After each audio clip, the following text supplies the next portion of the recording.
preparing the dogs, there's not really something you can do right before you leave. It's something that you prepare them more or less their whole lives for, starting them when they're puppies, getting them exposed to a lot of different environments, a lot of different surfaces, noises, because what they've got to experience when they travel is, tight spaces, strange noises, things like, shuttle buses, the air brakes. They have to be able to be comfortable with lots of strange things in their environment.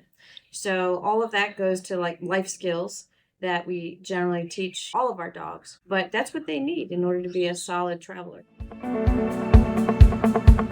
Actually, I look at all local shows pretty much as training opportunities. That's where we do most of our coursework, and I do a lot of skill work at home. But as you get closer to a major event, I will usually stop doing coursework. I usually don't do any kind of showing at least 2 to 3 weeks before the major event.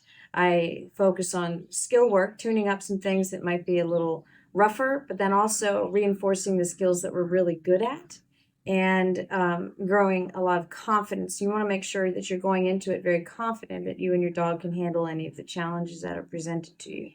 So from that perspective, I just give them like that 2 to 3 week break. And then when we get over there, I make sure that I try to get there 2 days ahead of time so they have time to acclimate to the environment and the time change. So they get jet lagged just like we do. And so it's good for them to have some time to adjust to that.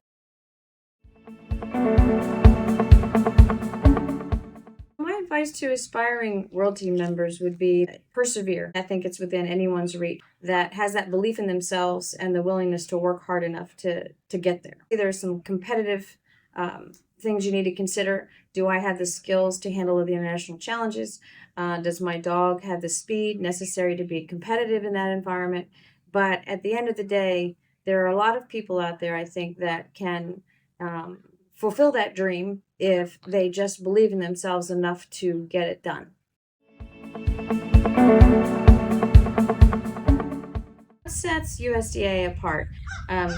Interestingly enough, yes, actually started in USDAA as my first venue when I started agility probably some 15 years ago.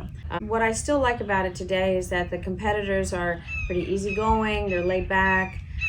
We usually have a lot of fun at the trials. Volunteerism is very high, but everybody really enjoys rooting for each other. It's a very open and welcoming environment.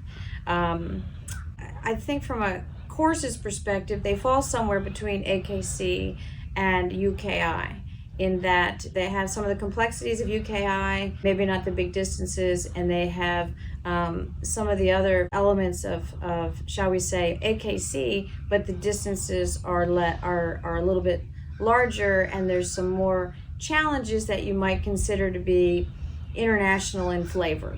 I like the games, I like snooker, I like gamblers. I like the way snooker and gamblers are played in USDAA as well, because that also varies from organization to organization. So I've enjoyed those very much over the years too.